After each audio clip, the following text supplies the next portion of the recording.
Del aplauso al Señor. Que no se cansen de meter las manos.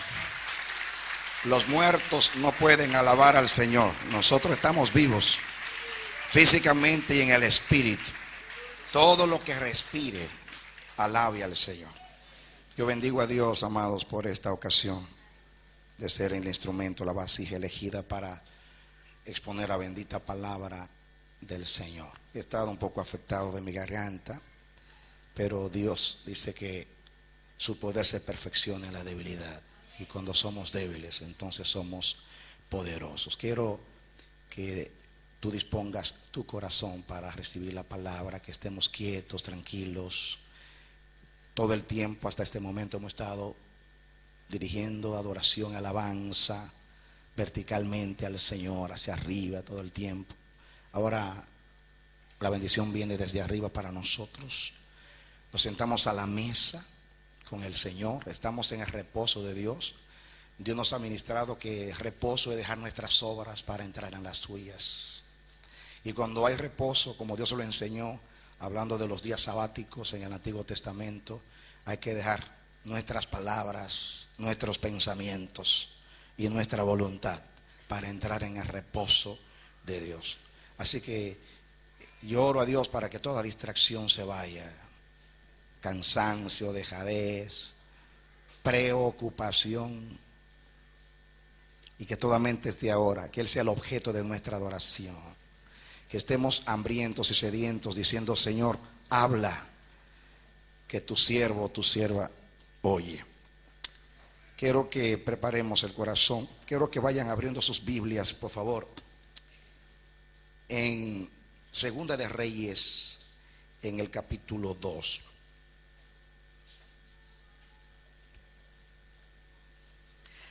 Sé que este mensaje nos va a bendecir grandemente. Oren para que Dios nos ayude y nos dé la gracia para exponerlo, pero yo sé que nos va a bendecir. Estoy seguro que es el mensaje de Dios. Les digo por qué. Hace como 12 años, si mal no recuerdo, 12 años, había una reunión de pastores en mi ciudad, algo improvisado, y entonces el que presidía me dice: yo siento que tú tienes la palabra. Y yo le dije: ¿sabes qué? Si Dios no me da una palabra, no voy a predicar mañana. Si me la da, yo predico. Entonces, cuando fui a mi casa, entrando, el Señor me iluminó y me dio esta palabra. Hace 12 años. Cuando yo expuse la palabra, la persona que presidía la tomó para él, escribió un libro inspirado en esa palabra o en esta palabra, y puso un capítulo casi igual como está aquí, como yo lo expuse. Y Dios nunca más prediqué esa palabra. Inclusive a mí se me olvidó que ese mensaje existía. No lo prediqué ni en el Amanecer de la Esperanza, ni en ningún otro lugar de la tierra. Desapareció de mi mente. Y cuando estaba orando a Dios, cosa que me asombra a mí mismo, a ver qué era lo que Dios quería para esta ocasión. El Señor que me lleva esta palabra. Yo dije: Señor, ¿qué es esto? Y me dice Dios: estoy resucitando algo.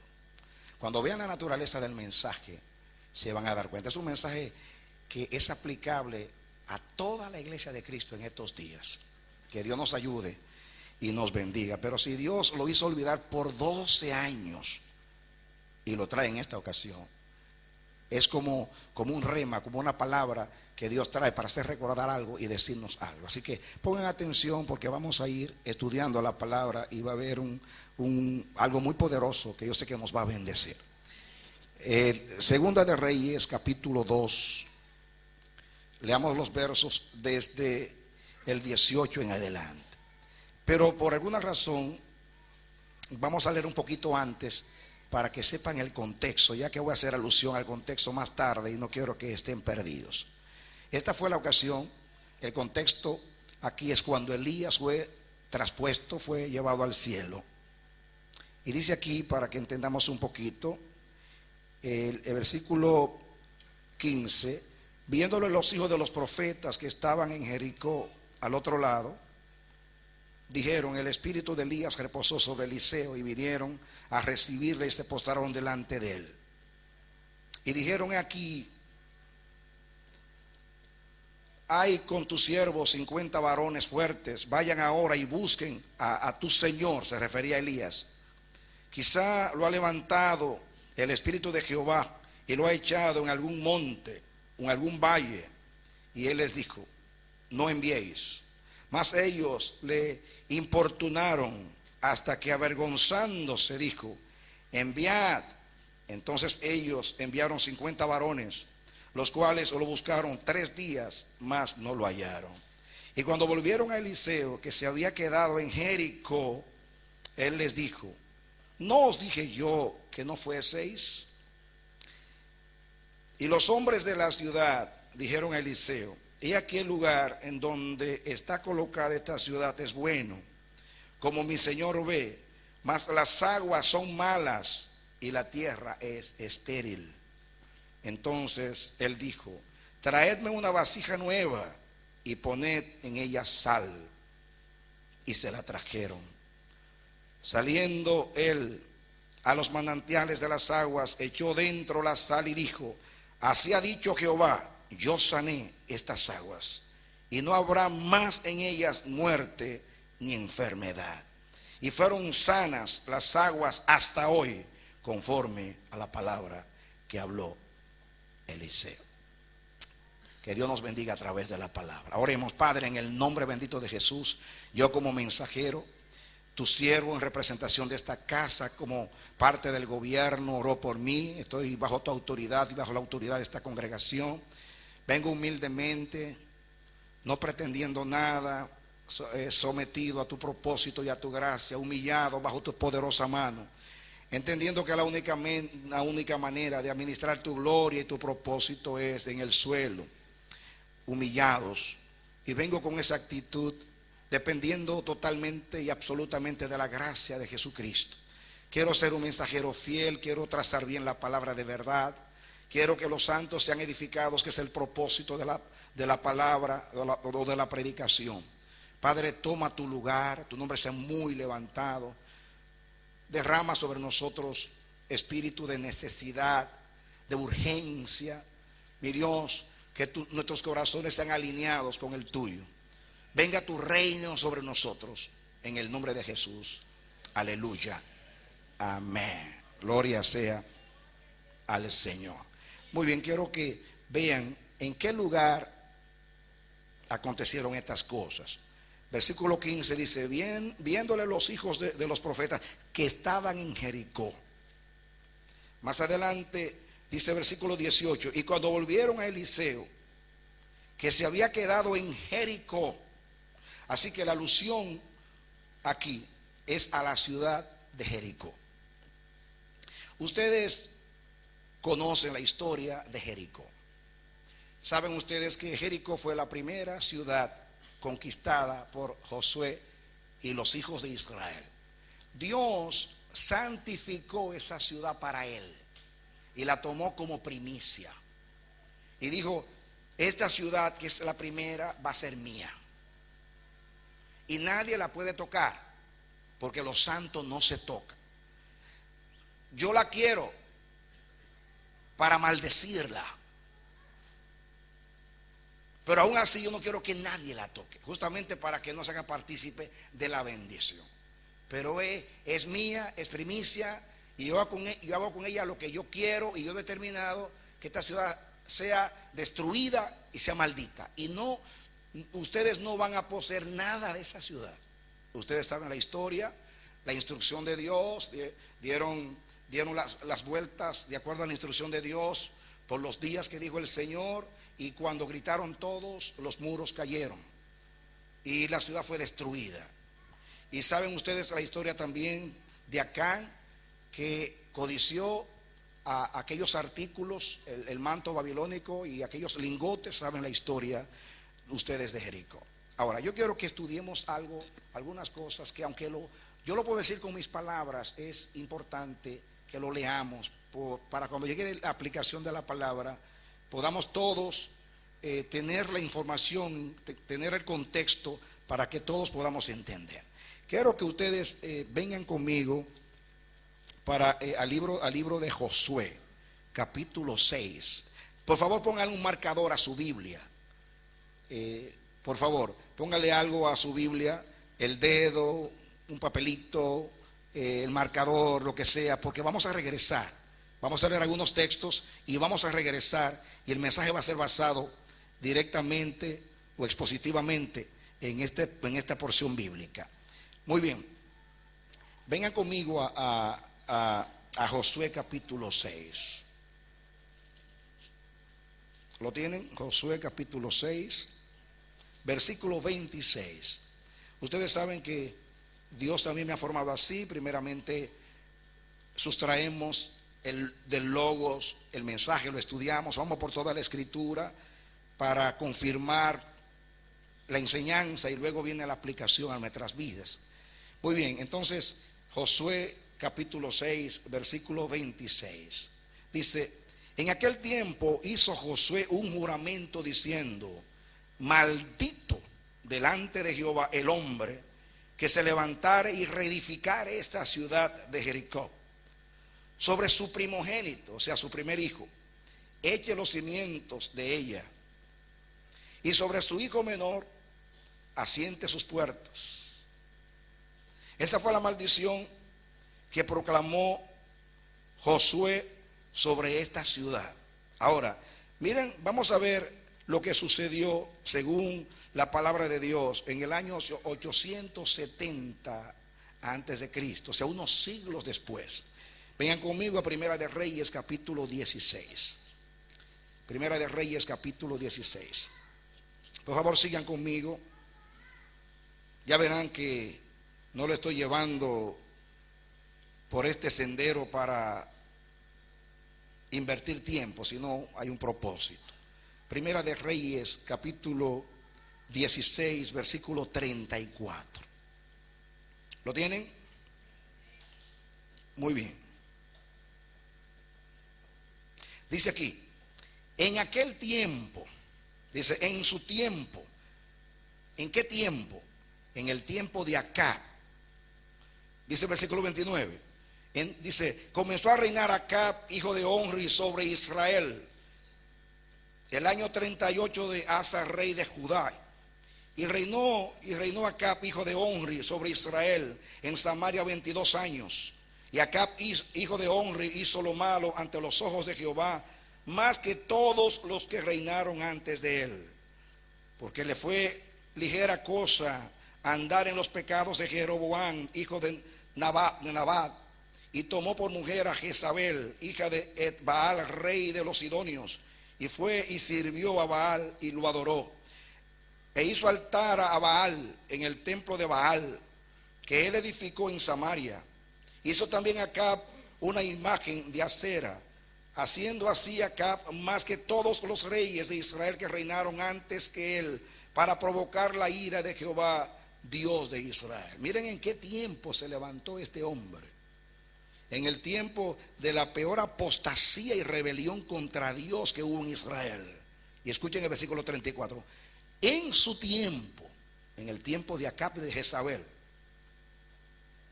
y él de Betel reedificó a Jericó, a precio de la vida de Abirán su primogénito, echó el cimiento, y a precio de la vida de Segub su hijo menor, puso sus puertas, conforme a la palabra que Jehová había hablado por Josué, hijo de Nun.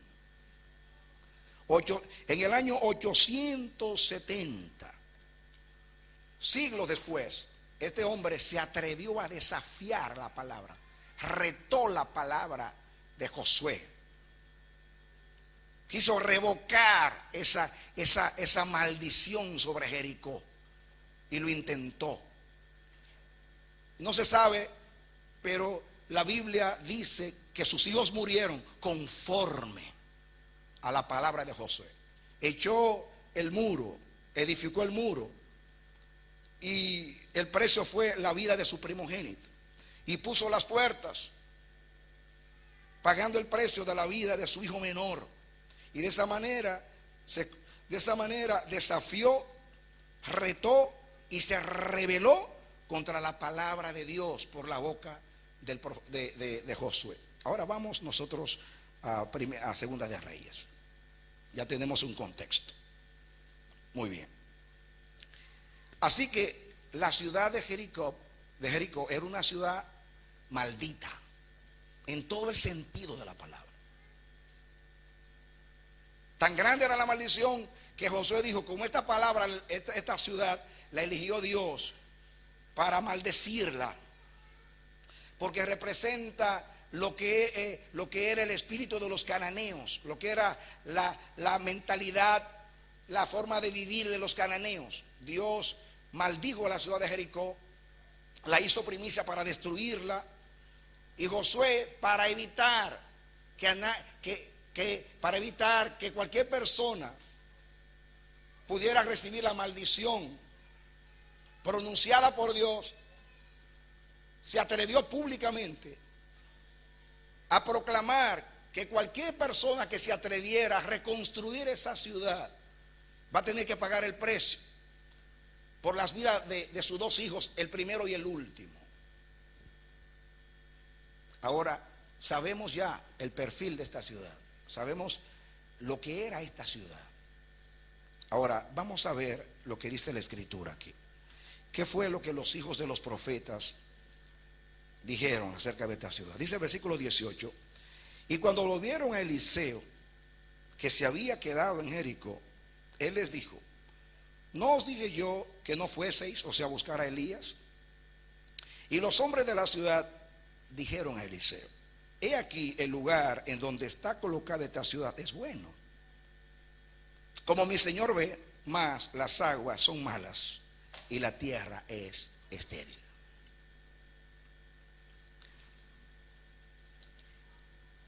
Los hombres de la ciudad, me llama la atención. O sea, los hijos de los profetas que vivían en Jericó. ¿Recuerdan ustedes que Eliseo se les reveló que Elías iba a ser traspuesto? Y por cada ciudad donde iba, fue a Jericó, fue a Betel, y donde quiera que iba se le decía: hoy se llevan a tu señor. Y él decía: callad, yo lo sé. Entonces él pasó por todas esas ciudades. Entonces los hijos de los profetas de Jericó son los que protagonizan este incidente. Entonces los hombres de la ciudad le dicen a Eliseo: esta ciudad tiene una hermosísima y perfecta ubicación.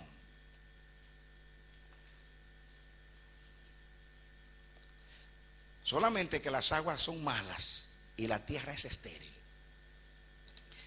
Y el Señor me llama la atención a eso, los hombres de la ciudad, que eran los ministros de Dios de esa ciudad, porque eran los hijos de los profetas de esa ciudad. ¿Cómo miraban a Jericó?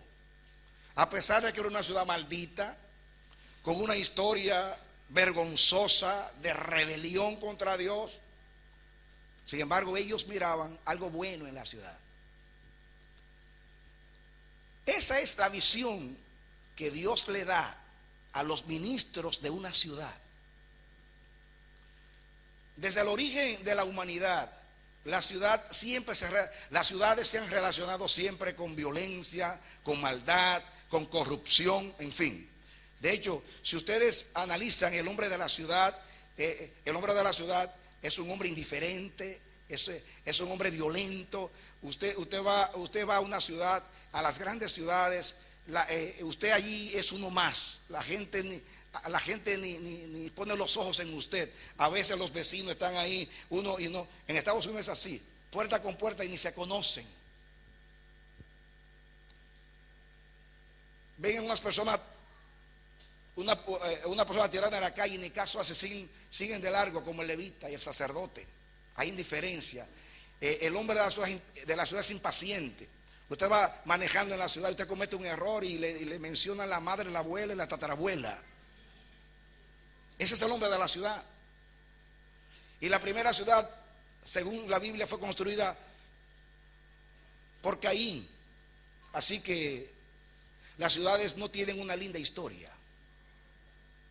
Sin embargo, cuando Dios nos planta en una ciudad, por mala, perversa que sea esa ciudad, somos una luz para esa ciudad.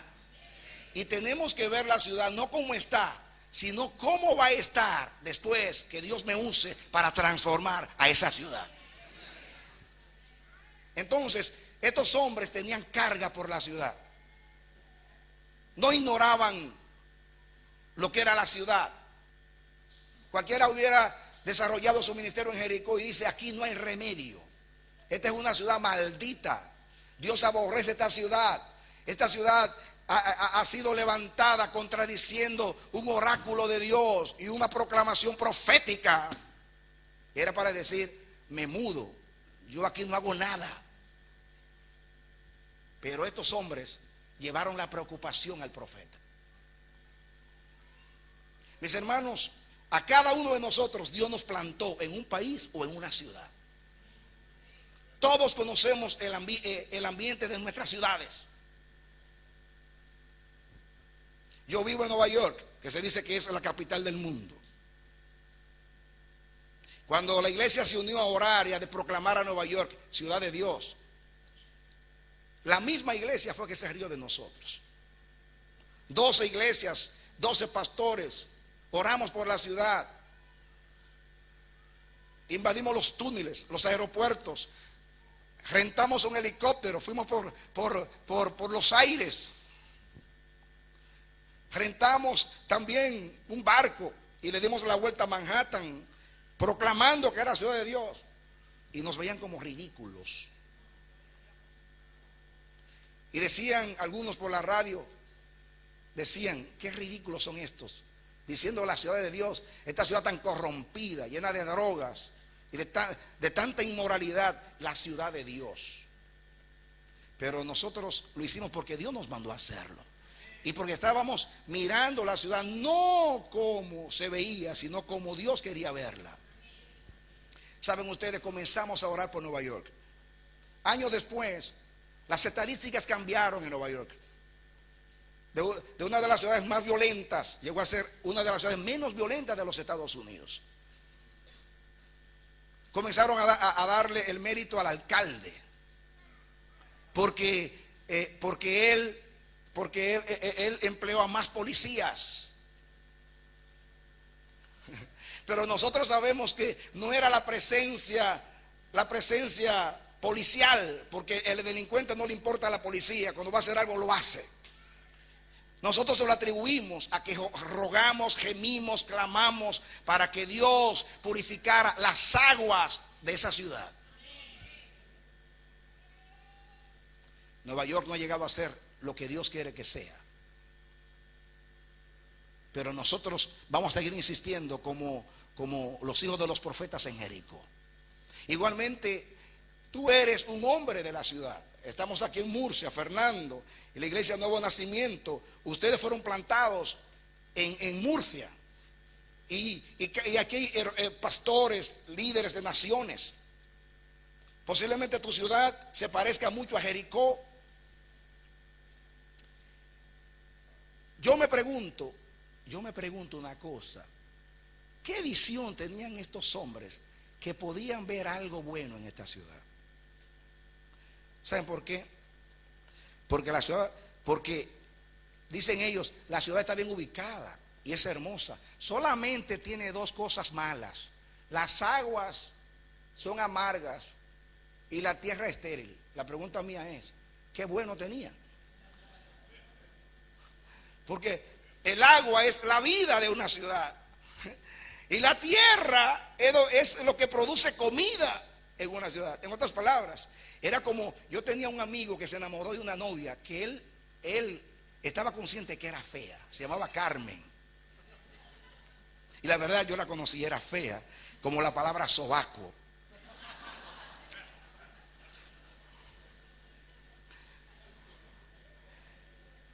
Y ¿saben ustedes cómo él la enamoraba? Él le decía: Carmen, Si tú tuvieras el rostro de fulana y la cara de Perenceja, sería la mujer más hermosa de la tierra. Santo, qué manera de enamorarla. Si no tenía la cara hermosa ni el cuerpo que tenía hermoso, pues es lo mismo. Encontrarle atractivo a Jericó con las aguas amargas que no se podía usar y la tierra estéril que no paría, que no producía, era tener una visión de fe, era creerle a Dios, era ver las cosas como Dios quería que se viera. De hecho, a mí me llama la atención porque la ciudad de Jericó, ¿saben ustedes qué significa Jericó?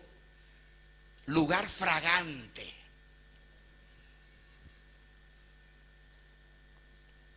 Era la ciudad de las palmeras. Lo que pasa es que había una maldición sobre Jericó.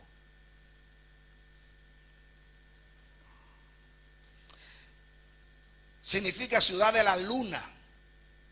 Y la luna, ustedes saben, que es el medio de inspiración de los enamorados, hasta que los hombres pisaron allá arriba, ya no le ven el atractivo, pero era un lugar, era un astro, o un astro de sistema solar o satélite de la Tierra que todos mirábamos con admiración, y ha sido fuente de inspiración para los poetas. Así era Jericó. Entonces, mis amados, ellos van al profeta con esa intranquilidad. Yo miro aquí y voy a estudiar qué significa espiritualmente las aguas. Póngale algo a su Biblia acá y vengan conmigo al libro del Apocalipsis, capítulo 17. Es fácil porque es el último libro de la Biblia. No lo busquen la A. Apocalipsis 17. Siga la palabra, que todo esto para hacer entender lo que Dios quiere decir. Vamos a ver espiritualmente qué significan las aguas. ¿Lo tienen? Dice el versículo 15, Apocalipsis 17:15. Y me dijo también: las aguas que ha visto, donde la ramera se sienta, son pueblos, muchedumbres, naciones y lenguas. Entonces, las aguas espiritualmente representan a la gente. Diga la gente. En el 17:1 dice: vino entonces uno de los 7 ángeles que tenía las 7 copas y habló conmigo diciéndome: ven acá y te mostraré la sentencia contra la gran ramera, la que está sentada sobre muchas aguas, pueblos, naciones.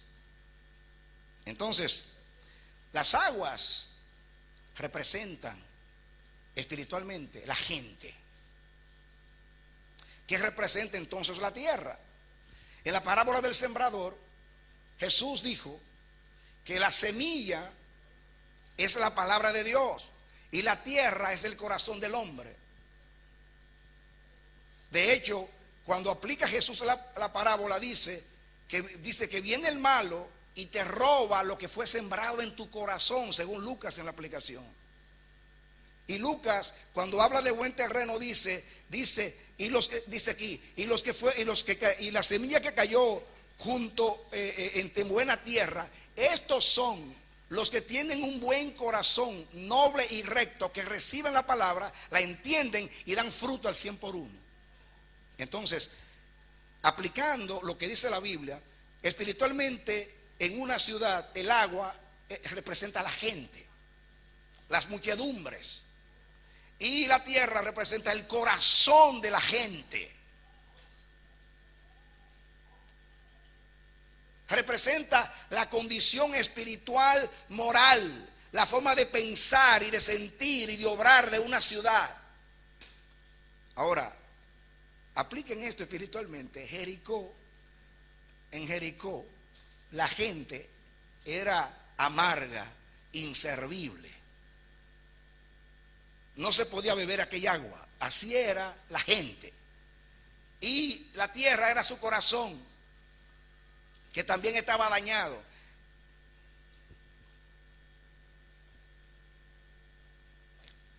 Yo estaba con alguien que quiso hacer sentir bien a alguien de una nación y le dijo, bueno, yo no sé cómo es tu país. Yo creo que lo mejor que hay en tu país es la gente. Digo, eso es un buen piropo, como está en mi país. Y alguien de mi tierra estaba hablando de nosotros, los dominicanos, y él dice, ¿sabes qué? Es un propio dominicano, gloria a Dios que fue un dominicano que lo dijo, porque si no hubiera habido problema. Dice él, República Dominicana es muy hermosa,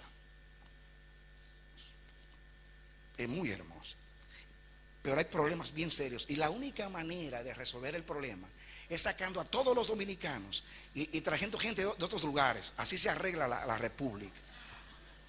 Santo Dios. Bueno, yo puedo decir eso porque soy dominicano y la persona que lo dijo también es dominicana. ¿Cómo es una ciudad donde la gente no sirve y su corazón está podrido y dañado?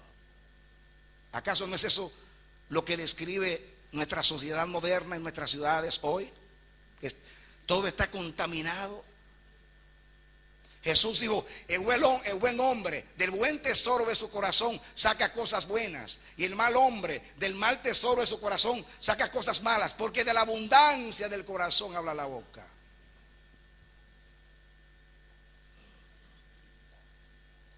Así que miren ustedes la condición de Jericó y apliquen ustedes y estén pensando mientras Dios expone la palabra. Vaya diciendo, yo soy un hombre de la ciudad. Yo soy un hombre que oro por mi país. Yo soy un hombre que reconozco que mi país está malo. Ahora mismo estamos mirando lo que está sucediendo en España, lo que está sucediendo en el mundo.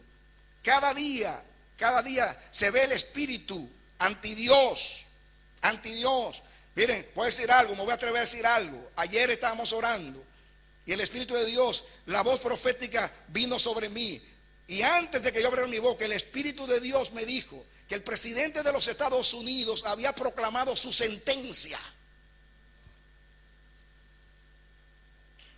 Porque se levantó contra el Señor a proclamar algo que va a contribuir a corromper más la nación, a legalizar el espíritu de Sodoma y de Gomorra.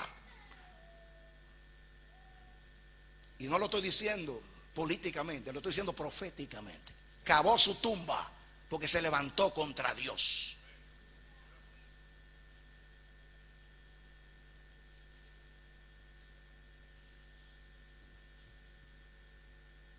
Una vez alguien me escribió una carta y me dijo, Radamés, yo te he elegido a ti para que tú me ordenes al ministerio apostólico. Porque tú tienes 3 cualidades. Y mencionó 3 cualidades según el que yo tenía. Wow. Es que un hombre que tiene la misma, es mayor que yo, tiene una trayectoria ministerial de muchos años. Y yo naturalmente me asusté. Y me pongo a orar a Dios, aunque yo ya tenía la respuesta, pero bueno. Oré al Señor y tardé para contestarle porque no quería contestarle. Ojalá que se olvide de esto. Pero él insistió y me llamó. Y yo tuve que escribirle una carta diciendo, fulano, ya yo sabía en mi corazón, en mi corazón la pregunta no era ser el apóstol o no, es un asunto que le corresponde al Señor. Yo le dije, mira, mi problema no es si tú eres apóstol o tú o si lo eres o no lo eres. Mi asunto es si Dios quiere que yo hagas esto. Y yo le dije lo siguiente: en la década de los 90, Dios me habló y me dijo siervo mío, apenas estoy restaurando el ministerio apostólico y ya me lo están dañando. Y yo les escribí le dije, hermano, me siento honrado porque tú me elegiste a mí. Pero te quiero decir algo. Dios me llamó a restaurar la iglesia, no a contribuir para que se dañe más.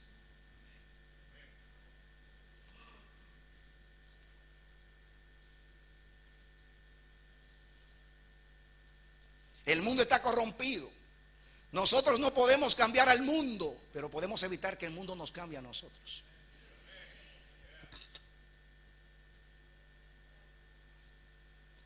¿Cómo está España? ¿Cómo está Europa? La filosofía de este siglo se está fortaleciendo. Cada día el espíritu antidios. Antes los ateos eran personas que decían yo no creo en Dios, se argumentaban con un amigo. Hoy no, hoy están organizados, son una iglesia, se puede decir así. Tienen una agenda para destruir la fe y para boicotear e impedir que la iglesia haga su propósito. Esto es serio. Se promulgan leyes para fomentar la inmoralidad y a lo bueno se le llama malo, a lo malo se le llama bueno. Así vivimos. Y los santos piadosos lloramos delante del Señor, gimiendo y clamando cada día, diciendo, Señor, ¿hasta cuándo?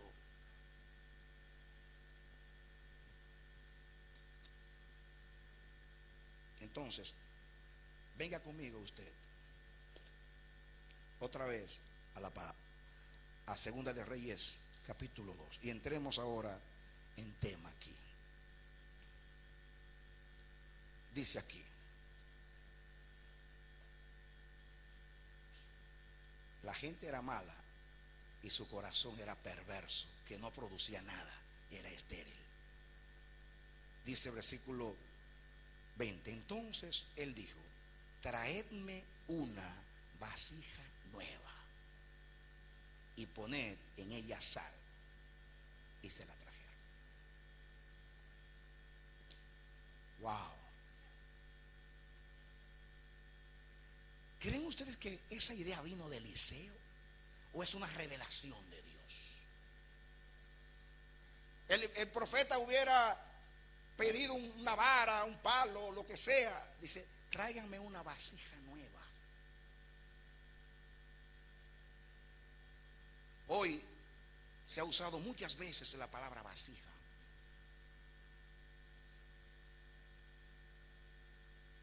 Cuando yo pienso en vasija, yo pienso en la viuda de Sarepta, cuando el profeta Elías fue enviado a ella y le pidió, le dijo, prepárame una torta. Dice, aquí solamente tengo una tinaja con harina y una vasija con poco aceite. El resto de la historia ustedes lo conocen. Él le profetizó y le dijo, mira, no va a escasear ni la harina ni va a escasear el aceite. Y Dios usó aquella vasija para alimentar al profeta. Más adelante pasó, ustedes conocen el episodio, el incidente de la viuda que murió su esposo y vino donde el profeta y dijo, mi esposo era un hombre temeroso de Dios, pero él murió y dejó deudas y han venido los acreedores y me están pidiendo a mis hijos como siervos para pagar la deuda. Vengo a pedir tu ayuda. Y el profeta le dice, ¿qué tienes? Dice ella, solamente tengo un poquito de aceite. Y el profeta dice, ve, toma vasijas prestadas, no pocas.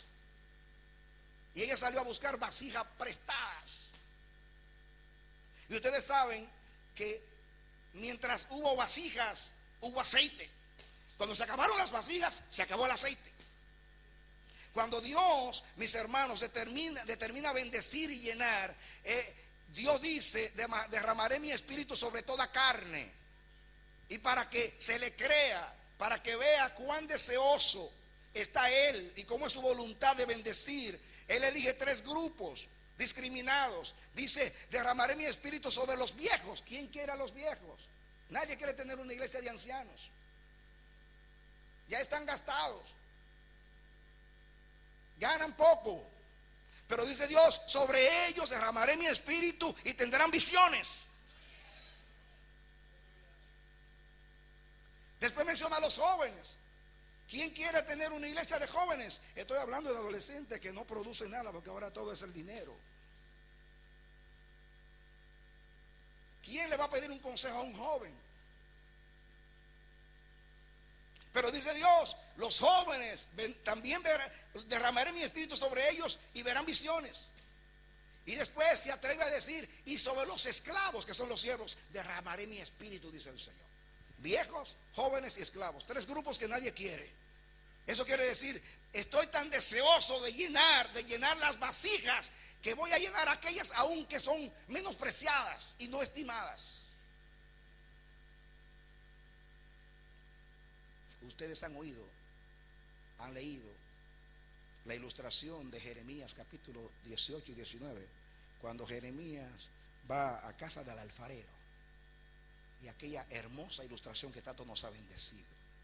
Dice Dios dice que el alfarero toma la vasija vieja y la rompe y hace una nueva.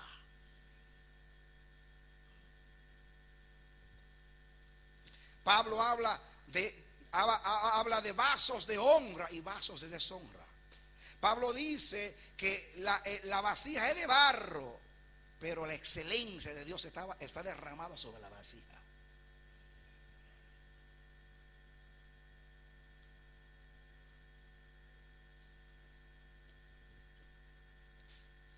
El profeta da una instrucción: tráeme una vasija. La pregunta mía es, ¿por qué nueva? En la Biblia, mis hermanos, entiendan esto.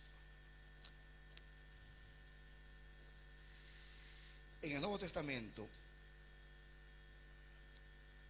cuando Dios hace todas las cosas nuevas en la nueva dispensación, a mí me llama la atención que en el Nuevo Testamento se habla de nuevo pacto, de nueva creación, de nueva Jerusalén, de nuevo hombre, de nuevas lenguas, de vino nuevo, de mandamiento nuevo.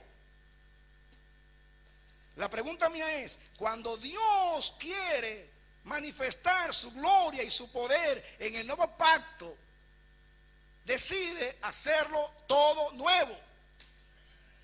¿Por qué nuevo? ¿Por qué nuevo? Lo viejo no funcionó en Jericó. Lo viejo no funcionó a Israel. Y cuando lo viejo se daña, Dios todas las cosas las hace nuevas. Cuando Dios restaura, Dios rompe lo viejo y toma lo nuevo. Ahora déjame decirte que en el Nuevo Testamento hay 2 palabras que se traducen en castellano: nuevo. Y es interesante, van a ver algo interesante aquí. La primera es la palabra neos, que en español ha pasado, ustedes las conocen la palabra neopentecostal, por ejemplo. Lo nuevo, neo o neos en griego, significa nuevo con respecto al tiempo. O sea, algo reciente, algo de ahora. Eso es neos en griego. Pero se usa otra palabra, que es la palabra kainos. Kainos denota nuevo, se refiere a lo que no se ha usado antes. Una cosa es nueva en cuanto al tiempo. Vamos a decir algo que se construye hoy, eso es nuevo. Pero a ti te pueden hacer un regalo de cualquier artículo de cocina y tú lo guardas por 10 años. Y a los 10 años tú lo sacas y dices, esto es nuevo. ¿Por qué nuevo? Porque nunca se ha usado. No es nuevo en cuanto al tiempo. Y la palabra kainos tiene otra connotación. Es nuevo en cuanto a naturaleza y a calidad. Cuando usted lo compara con otra cosa. Quiere decir que kainos representa lo que es nuevo porque nunca se ha usado, y es nuevo porque es diferente a las otras cosas, porque tiene una naturaleza distinta.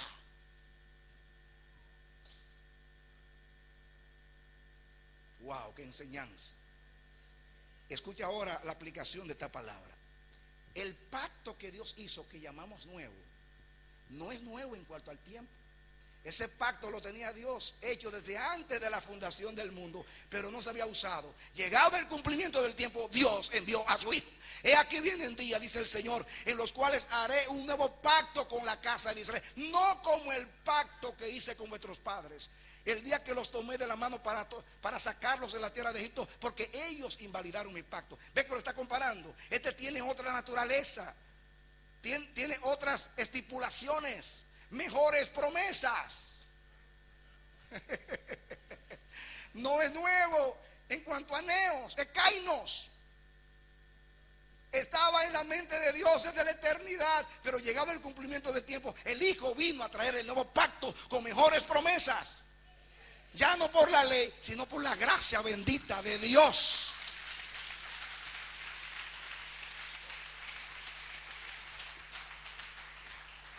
Amén. Amén. Yo puedo seguir aplicando. Yo puedo decir lo mismo del vino nuevo.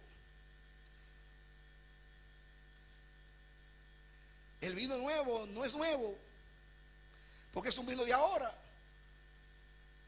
Es un vino distinto. Tiene otra naturaleza.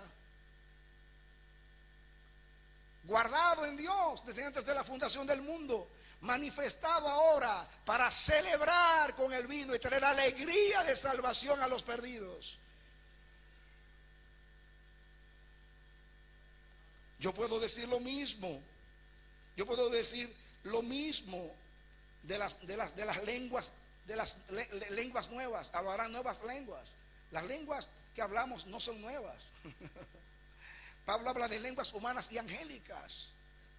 Las lenguas que hablamos es angélica, es celestial, no viene de acá, viene del cielo. Es el lenguaje espiritual. El que habla en lenguas habla a Dios misterios, aunque no entiende lo que dice.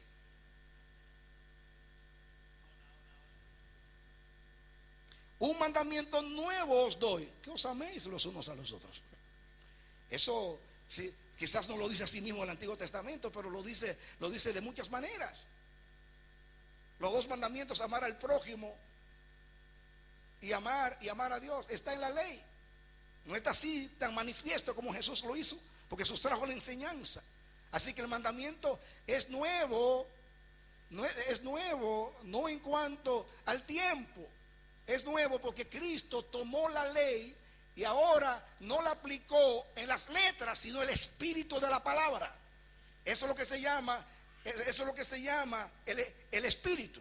Jesús tomó, por ejemplo, Jesús tomó en el Sermón del Monte la ley y le dio la connotación espiritual. Está escrito en vuestra ley: no matarás. Yo os digo.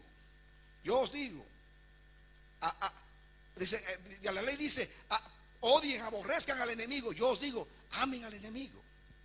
Y le da otra connotación. Está escrito en la ley: no matarás. Pero yo os digo, cualquiera que se enoja locamente con el hermano y le dice estúpido, ya lo mató, porque hirió su corazón. Esa es otra connotación.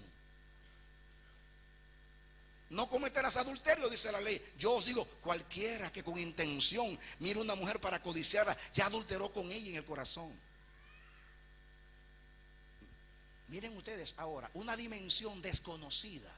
No es nueva, está guardada en la mente de Dios. E inclusive estaba en el espíritu de los profetas. Pero ahora viene Jesús y toma el mismo mandamiento y le da la connotación nueva, el cumplimiento de esta palabra. Y por eso es nuevo el mandamiento. Ahora, estoy diciendo todo esto porque es interesante que en todas estas palabras, nuevo vino, nueva Jerusalén, no se usa neos, se usa kainos.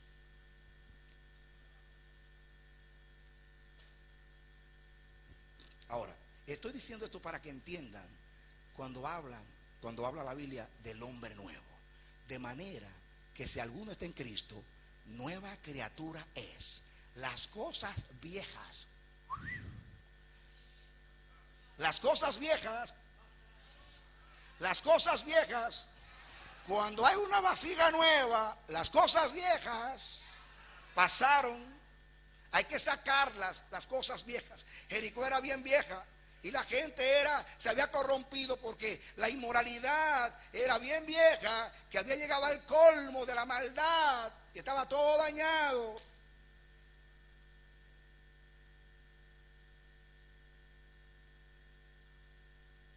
Entonces, apliquemos esto hoy, mis hermanos. Esas vasijas, o esa vasija que habla ahí, porque tráeme una vasija. Esa vasija representa la nueva creación. Solamente un hombre nuevo puede cambiar una ciudad. Amén. Solo un hombre nuevo, una vasija nueva puede transformar una ciudad.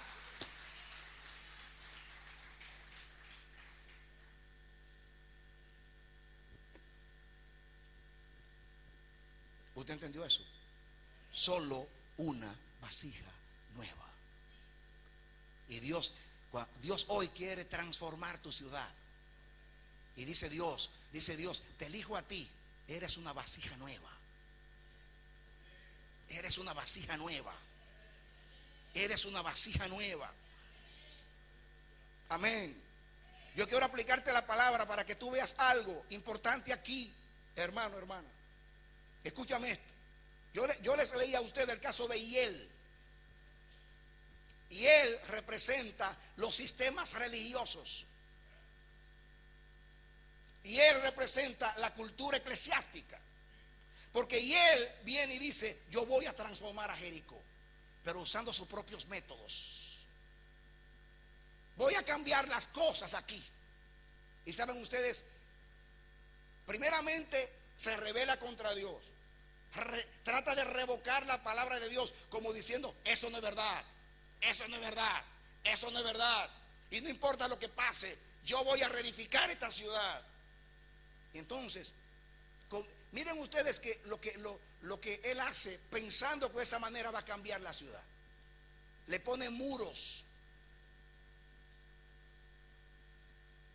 La ladrillera. Levanta muros, infraestructura. Hoy los ministerios se vuelve todo infraestructuras, grandes edificios, grandes universidades, y eso es lo que presentamos como éxito, las estructuras, los éxitos visibles. Creemos que con eso vamos a impactar a la gente y la gente se va a convertir.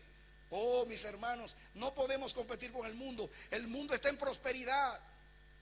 El hombre ha logrado cosas que nunca se había logrado. Las ciudades modernas tienen edificios que nos asombran por su estructura, por su diseño. Y fíjense, él puso muro, levantó un muro y puso puerta. Y cambió externamente, le dio una pinturita a la ciudad. Y él dice: ya edifiqué la ciudad. Pero la maldición seguía, porque las aguas estaban dañadas y la tierra seguía siendo estéril. Eso quiere decir que la maldición de Josué seguía todavía en Jericó.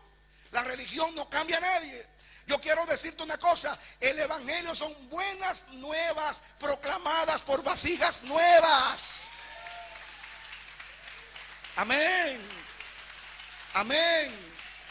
El evangelio son buenas nuevas proclamadas por gente nueva. Hay quienes predican las buenas nuevas, pero ellos son viejos y no funcionan, no transforman a nadie, porque ellos mismos no están transformados. Solo alguien transformado puede transformar a alguien.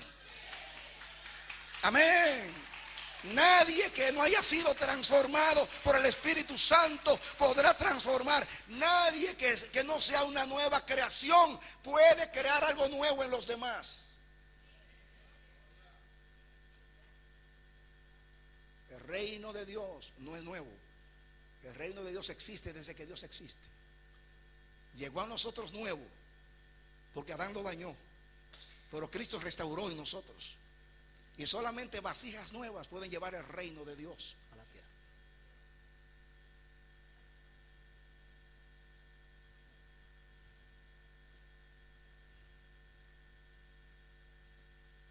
Escuchen ahora. ¿Cuántas cosas? Miren, alguien me llamó la atención algo aquí. Yo busqué los nombres de Hiel. ¿Saben qué significa Hiel? Y significa Dios vive. Hiram, que es el hijo mayor, significa Padre exaltado, sumo padre. Y Segub, el hijo menor, elevado y exaltado. Tremendos nombres. Como la religión tiene un gran nombre. Los sistemas tienen grandes nombres y llevan el nombre de Dios. Pero la verdad que en castellano suena mejor. Su nombre es Hiel. En castellano significa hiel. ¿Saben lo que es la hiel? Por eso las aguas estaban amargas. Porque eso es la rebelión. Ese es el espíritu de la religión. Es el espíritu que se disfraza, que quiere usurpar a Dios, que quiere retar a Dios, que quiere aparentar que tiene el nombre de Dios y tiene otro nombre.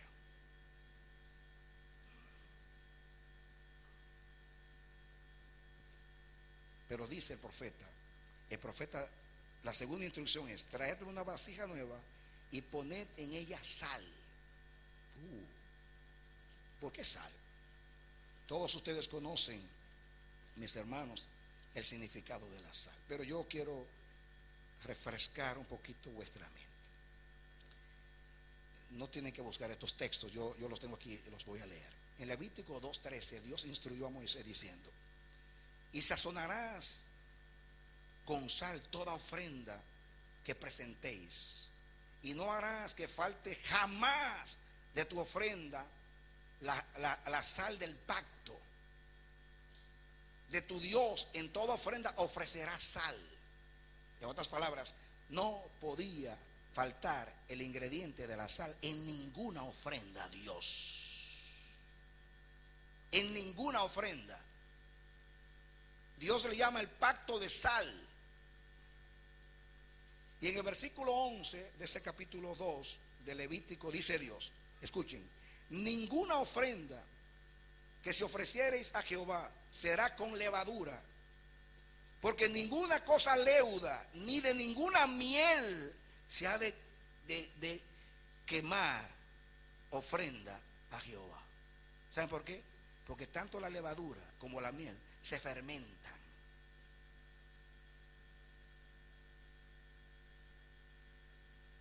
Tanto la levadura como la miel se fermentan y descomponen la ofrenda. Así que aquí la sal tiene un efecto diferente a la levadura y aún a la miel.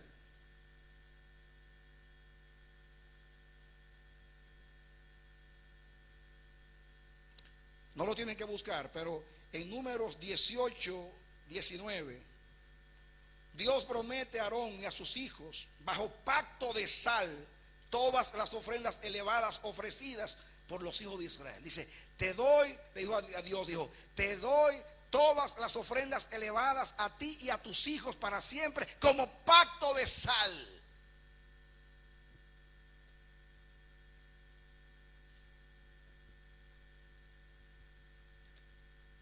En segunda de Crónicas 13:5, Abías, rey de Judá, tratando de persuadir a Jeroboam, que se llevó 10 tribus y las separó del reino de David, tratando de convencerlo, de persuadirlo, le dice: ¿no sabéis vosotros que Jehová, Dios de Israel, dio el reino a David sobre Israel para siempre, a él y a sus hijos, bajo pacto de sal? ¿Sabe qué significa ahí? La sal preserva y da permanencia. La sal preserva y da permanencia. La sal da sabor, da permanencia y preserva. Un pacto de sal significa un pacto para siempre. La sal Por eso dice Jesús que nosotros somos la luz del mundo y la sal de la tierra. Dios se perpetúa en una vasija de un hombre nacido de nuevo. Según Juan, el hombre nuevo, escuchen, no peca ni puede pecar porque es nacido de Dios.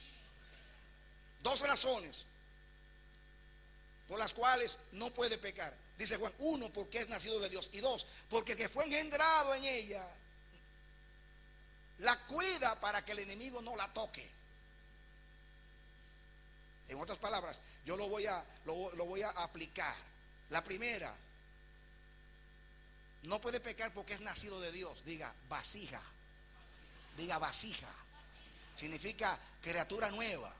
La segunda dice, la segunda razón, que no puede pecar porque el que fue engendrado de nosotros, o sea Jesús, la cuida para que el enemigo no la toque. Diga la sal. Porque la preserva para darle permanencia, para que siga siendo incorruptible. Dice que nosotros hemos nacido de una simiente incorruptible por la palabra de Dios que vive y permanece para siempre. Amén. Amén.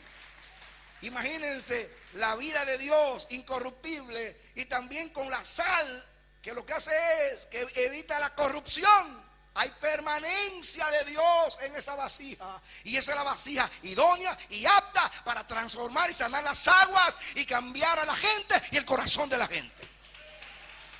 No es la religión, no son los sistemas, no es la cultura eclesiástica con sus métodos.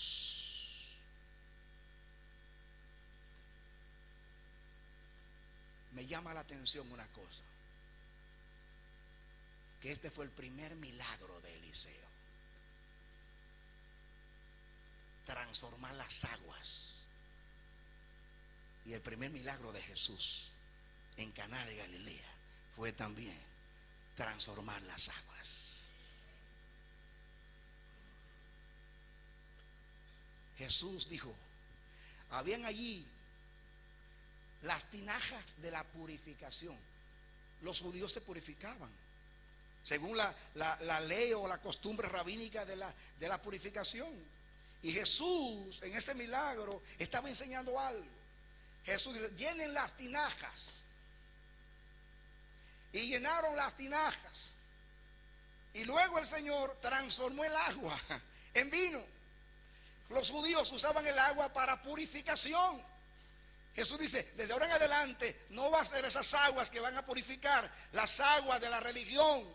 Lo que va a purificar a la gente es el vino nuevo del nuevo pacto. Entonces, en esa enseñanza, usted la une con otra enseñanza. Jesús dijo, oigan bien, Jesús dijo que no se pone un remiendo viejo o remiendo nuevo en paño viejo, porque es peor la rotura. Ese es el problema de mezclar. Es muy común las mezclas. Jesús dijo, no se toma vino nuevo, no se echa en odres viejos. Esa es la enseñanza del Nuevo Testamento. Y yo veo esto. Eliseo hace su primer milagro, igual que Jesús, transformando las aguas. Porque las aguas representan a la gente. Cambiar lo viejo, las tradiciones, por lo nuevo, la obra de Dios en la gente.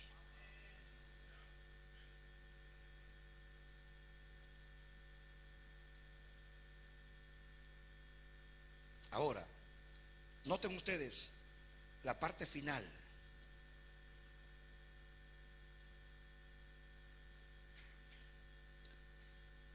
El 20 dice, entonces él dijo, traedme una vasija nueva y poned en ella sal.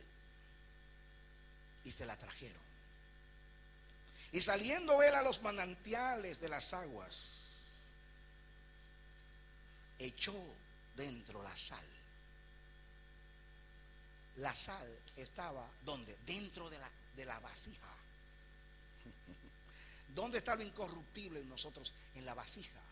¿Dónde está lo que preserva la sal? Está en la vasija, en nosotros. Luego sacamos lo que Dios depositó en nosotros, lo vaciamos sobre las aguas enfermas, dañadas, contaminadas. Y eso es lo que hace el milagro. Alguien dijo que predicar es sacar algo de tu corazón y meterlo en el corazón de los otros. Eso es predicar. Sacar algo de ti y meterlo en los demás. Y eso es lo que hacemos. Sacar de la nueva creación que Dios nos ha dado lo que está depositado en nosotros, el depósito de Dios: amor, gozo, paz, paciencia, benignidad, bondad, mansedumbre, sabiduría, conocimiento, inteligencia, poder de Dios, temor de Dios, lo noble, lo justo, lo verdadero, lo digno, todo lo que es del cielo. Eso es lo que transforma las ciudades. Eso es lo que va a transformar a España. Amén. Amén. La religión ha fracasado, los sistemas han fracasado, y en vez de contribuir a cambiar a la gente, han cambiado la actitud de la gente hacia Dios. Y si hoy Europa está como está, la culpa la tiene la iglesia. El peor enemigo del cristianismo son los cristianos.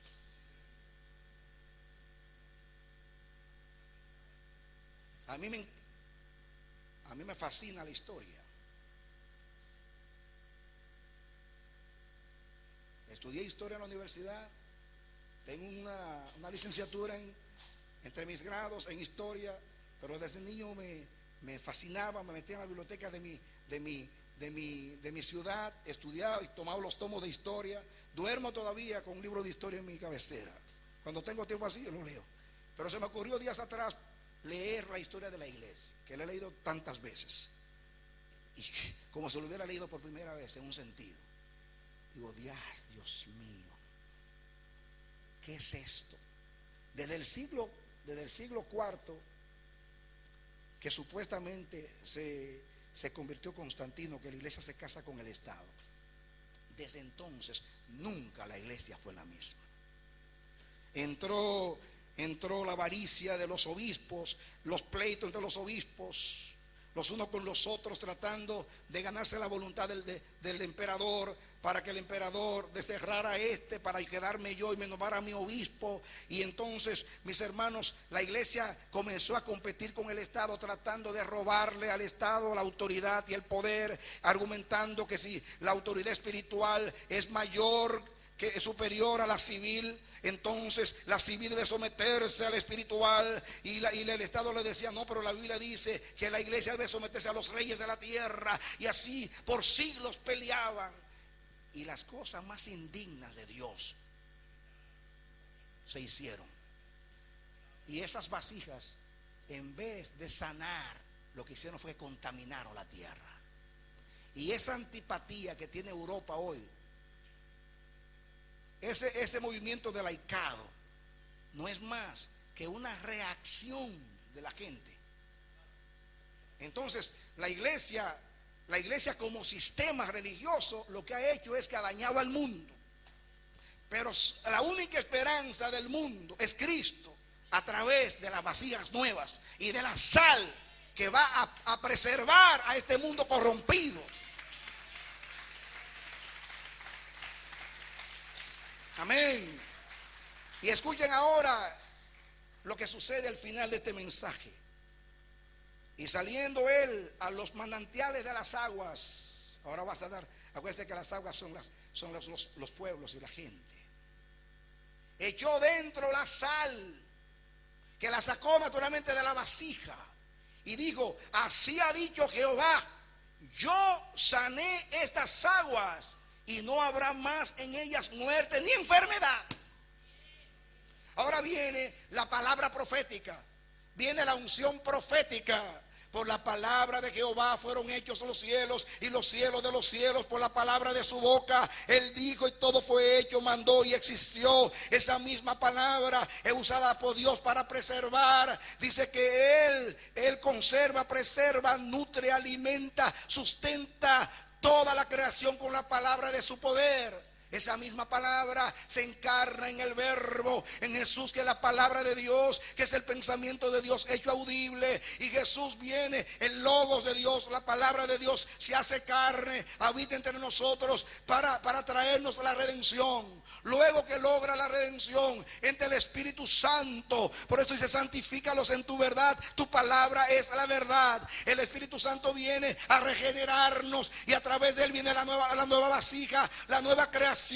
Y nosotros somos el resultado de la obra del Padre, del Hijo y del Espíritu Santo a través de la palabra. Esta palabra Dios la usa para regenerarnos, para renovarnos. Esa misma palabra es útil como sal para que todo hombre de Dios sea capacitado para toda buena obra. Esa es la palabra la que santifica. Esa es la palabra la que regenera. Esa es la palabra la que corrige. Esa es la palabra, el instrumento de Dios para inspirar, para exhortar. Esa es la palabra. Amén. Amén. Amén. No es la tradición. No es la tradición. No es la filosofía. Es la bendita palabra. Siempre ha sido la palabra, solamente la palabra. Y todo lo que no sea la predicación de la palabra constituye una prostitución del púlpito. Todo lo que no sea la predicación de la palabra es algo ajeno a lo que es de Dios. Solo la palabra de Dios transforma. Solo la palabra de Dios sana los corazones. Solo la palabra de Dios vuelve el corazón rebelde a Dios. Solo la palabra de Dios. Iglesia, no dejes tu instrumento, tu herramienta poderosa para cambiar este mundo apestoso y descompuesto es la palabra bendita de Dios. La única esperanza del mundo es la palabra de Dios. Vivamos de toda palabra que sale de la boca de Dios. Volvámonos a la palabra. Hay que sumergirse en la palabra. Hay que nutrirse de la palabra. Hay que beber la palabra. Hay que llenarse de la palabra. Ir a la gente. Hay que vaciar la sal. Hay que sacar de nosotros para echar al mundo. El mundo está contaminado, pero nosotros tenemos la materia que descompone. O sea, la materia que preserva, quise decir, que cambia, que transforma. Aquí el profeta usa la voz de la palabra de Dios. Y yo entiendo, mis hermanos, lo siguiente: Dios maldijo a Jericó y castigó la casa de Acán y lanzó una maldición sobre la ciudad. Y vino un hombre atrevido y trató de revocar lo que Dios había hecho. Y Dios dijo: solamente yo que castigué con maldición esta palabra puedo revocar. ¿Y qué hizo? ¿Cuál fue el instrumento que usó Josué para maldecir la ciudad? Fue la palabra. Por Jehová, digo, nunca más se va a construir esta ciudad. Y si alguien lo hace, tendrá que pagar el precio de la muerte de sus dos hijos, el mayor y el menor. Usó la palabra para maldecir. Y él trató de volverse un redentor. Y sacrificó a sus hijos para tratar, porque la religión se considera redentora. Y sacrificó a sus hijos para tratar de redimir a la ciudad. Pero solamente Cristo redime. Solamente Dios puede dar a su Hijo, porque Cristo era vasija nueva que nunca había pecado, y por eso pudo dar en la cruz a Dios un sacrificio perfecto de justicia para satisfacer a Dios y poder contrarrestar la obra adánica. Entonces, solamente la palabra de Dios podía revocar la misma palabra de Dios. Dios maldijo por la palabra. Ahora Dios bendice por la palabra. Y entonces viene entonces aquí la unción profética que Dios le ha dado a la iglesia, el ministerio profético. Este es el año 12. El Espíritu Santo ha dicho por doquier a través de los profetas en el mundo que en el año 12 va a terminar el gobierno de los hombres. El año 12 no es un año cronológico constituido por 12 meses y 365 días. El año 12 es un año eterno en el propósito de Dios. Es un año como el día de Jehová en Egipto, que después de 400 años de aflicción y de esclavitud para su pueblo, Dios dice: he visto la aflicción de mi pueblo. El faraón se cree Dios y ha sometido al yugo de su gobierno a mi pueblo, pero yo vengo y le digo al faraón: deja ir a mi pueblo para que me sirva. Y Dios tomó la autoridad para rescatar a su pueblo. Y eso es lo que Dios va a usar hoy. La autoridad de su palabra para rescatar a su pueblo esparcido. Vienen días, dice el Señor Jehová, en los cuales Él va a cumplir a Isaías 43. Él va a decir a su pueblo, Él va a dar un mandamiento al norte: norte, dame aquí a mis hijos, según Isaías 43. Luego va a decir: sur, mándame a mis hijos. Entonces va a ir al oriente y va a decir: no me rehuses, mándame a mis hijos. Y dice que, miren lo que dice de occidente, que los va a buscar. Parece que los de occidente somos más duros, porque no fue suficiente darle la orden a esos puntos cardinales, sino que ¿qué hizo? Dice que los va a buscar. Y dice la escritura, y yo profetizo que esta palabra es verdadera, dice que Dios va a reunir a sus testigos, a sus vasijas nuevas que están llenas de sal.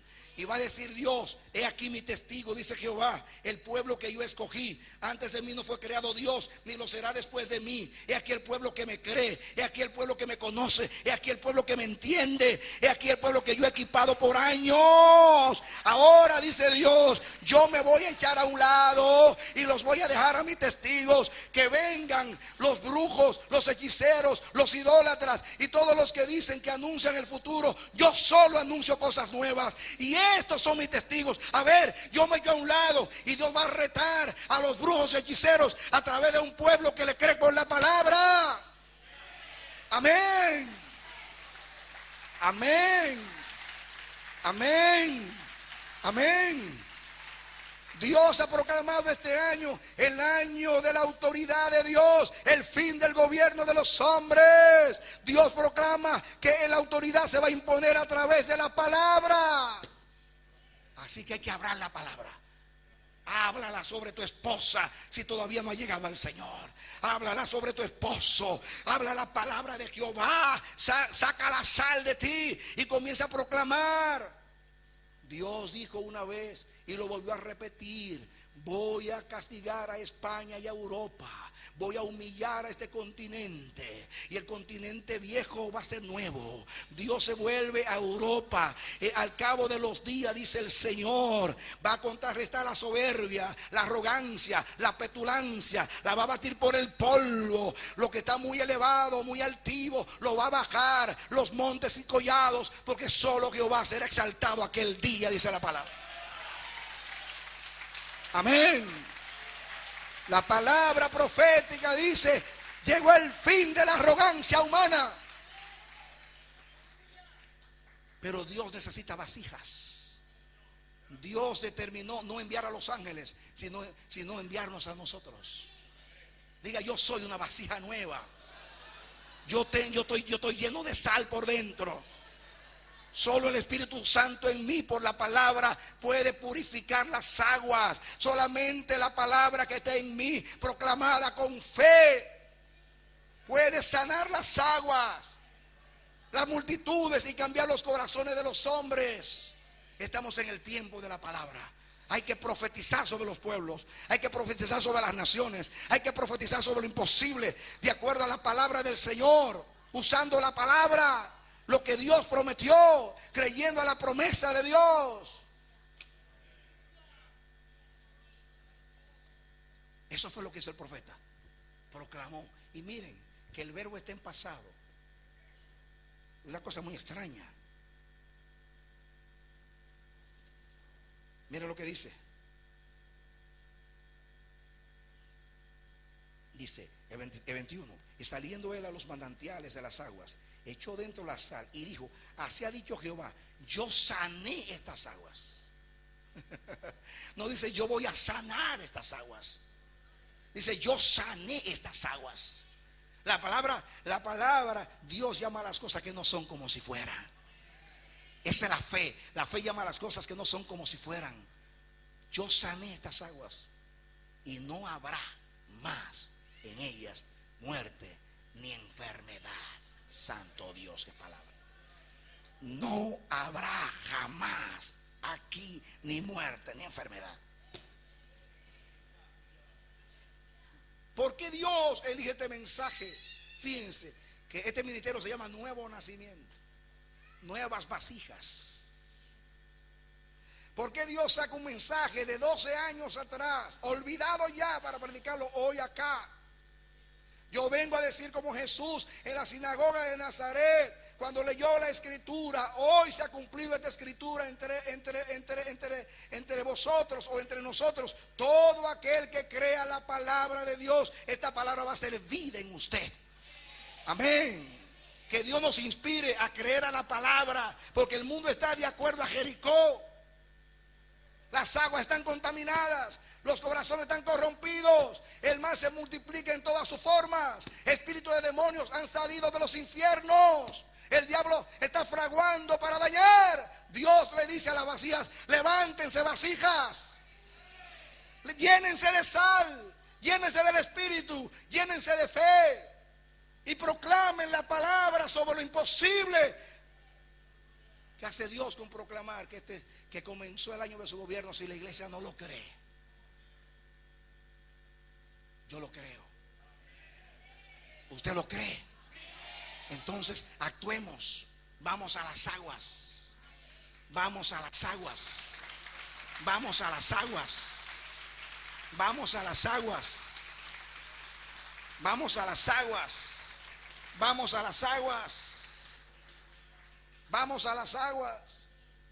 Cuando las aguas, escuchen, yo pregunto: ¿y por qué no le habló a la tierra estéril? Y dice Dios: es que lo que cambia las aguas, lo que cambia una tierra estéril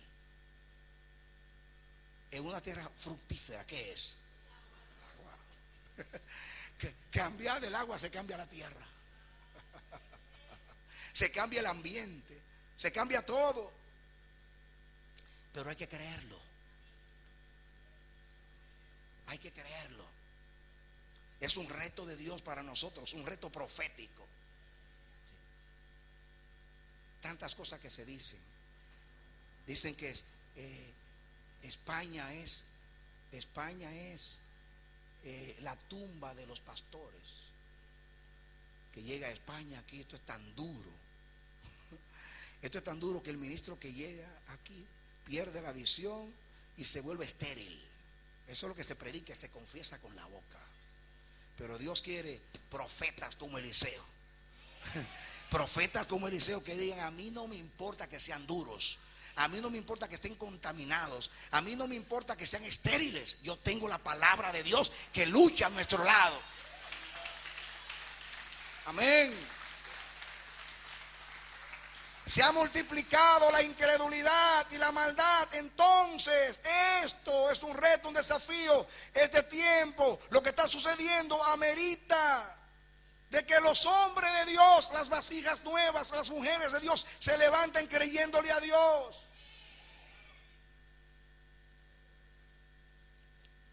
Miren las inquietudes de los hombres de la ciudad. Estaban preocupados por su ciudad.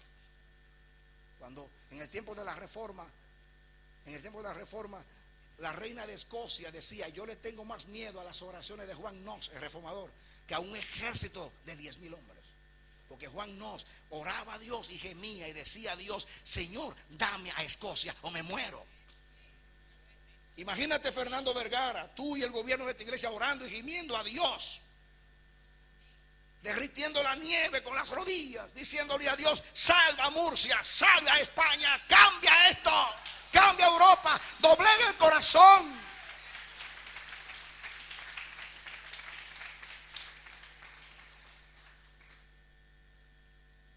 Felipe fue una vasija nueva y llegó a Samaria. ¿Saben ustedes lo que era Samaria, no? ¿Saben ustedes lo que era Samaria, no? Pero llegó Felipe, una vasija llena del Espíritu Santo. Y comenzó Dios, y hasta los brujos se convertían allí. cambió la ciudad. ¿Saben ustedes? Cuando en el libro de los Hechos dice, esta gente que alborota al mundo ha llegado acá. Ay, ay, ay, ay, ay, ay, ay, ay, ay, ay. La gente que alborota.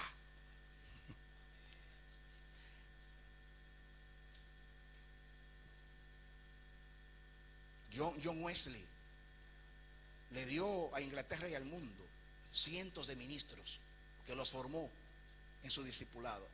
Y él los enviaba a predicar de dos en dos por todas las aldeas.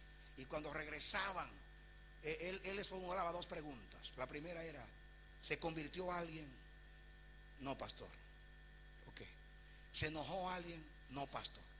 Entonces se enojaba yo. Ustedes no pueden ser ministros de Dios, porque cuando se predica el evangelio, o la gente se convierte o se enoja. Pero algo tiene que suceder. Esta gente que alborota al mundo ha llegado aquí. El evangelio alborota, hermanos. El evangelio alborota. El evangelio produce oposición o cambia a la gente.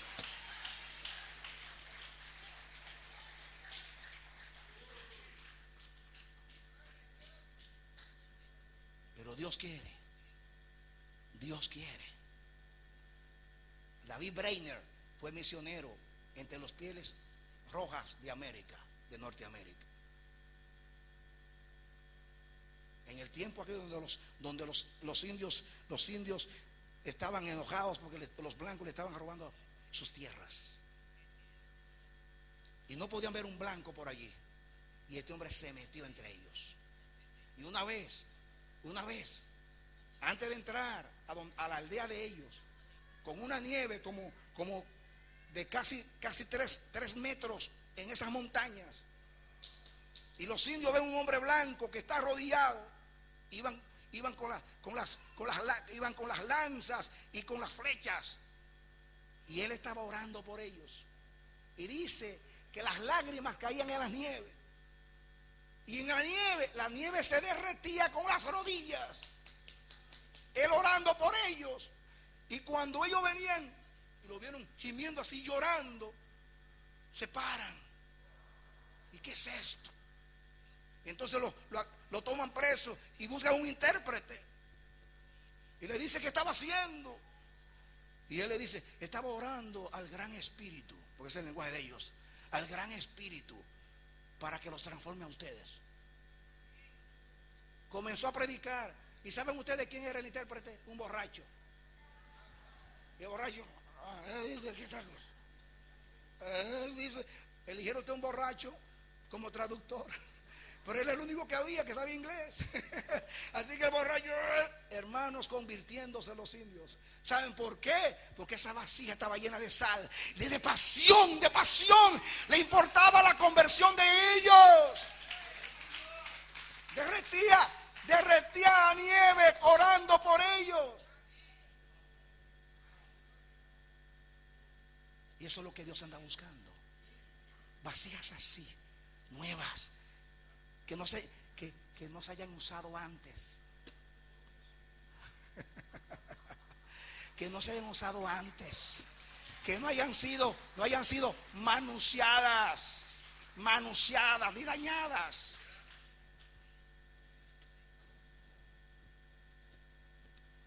Y el resultado es el 22.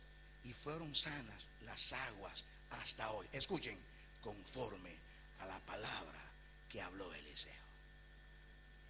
De acuerdo a lo que proclamó, fue lo que Dios hizo. Porque tomó la palabra como instrumento para revocar la maldición a Jericó. Y Jericó llegó a ser una nueva ciudad. En tiempo de Jesús era otra cosa la ciudad. Y Cristo estuvo allí predicando el evangelio en Jericó.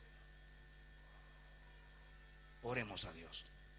Padre bendito, en el nombre de Jesucristo tu Hijo, te damos gracias por tu bendita palabra.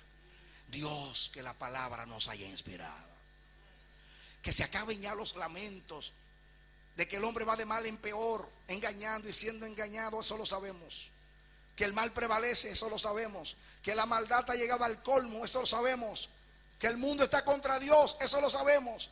Que tinieblas cubren la tierra, eso lo sabemos.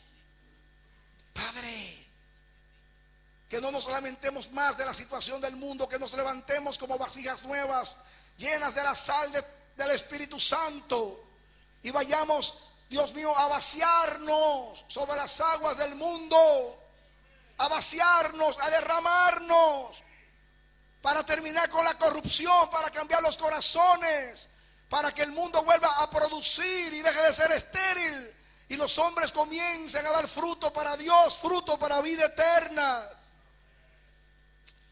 Toca nuestros corazones, toca los corazones de los ministros, toca los corazones de los ministros, toca los corazones de los ministros, toca nuestros corazones, despierta nuestro espíritu, manda el celo de las lenguas pentecostales del primer siglo en el nombre de Jesús.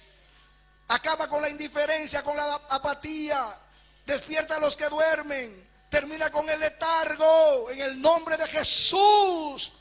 Haz que ardan nuestros corazones con el fuego de la santa pasión.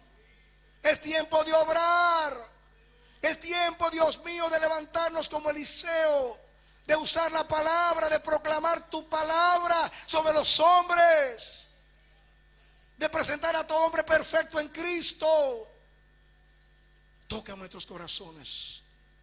Yo te hablo a ti, mi hermano, mi hermana. Oro al Dios todopoderoso, bueno, fiel, que esta palabra llegue a tu corazón y despierte en ti lo que Dios ha depositado en ti. Que hay una explosión del amor de Dios en tu corazón. Que tú comiences a ver tu ciudad de otra manera, no como está, sino como va a estar. Hay que revocar toda maldición con la palabra del Señor. Es tiempo de obrar. Dios te llama, Dios te urge. Es tiempo de hacerlo. Hoy es el día del Señor. Hay que sanar a este mundo. Hay que sanar a este mundo. Hay que sanar a este mundo, te dice Dios. Y tú eres un instrumento de Dios. Que Dios te bendiga y te dé la victoria en Cristo Jesús. Aleluya. Amén.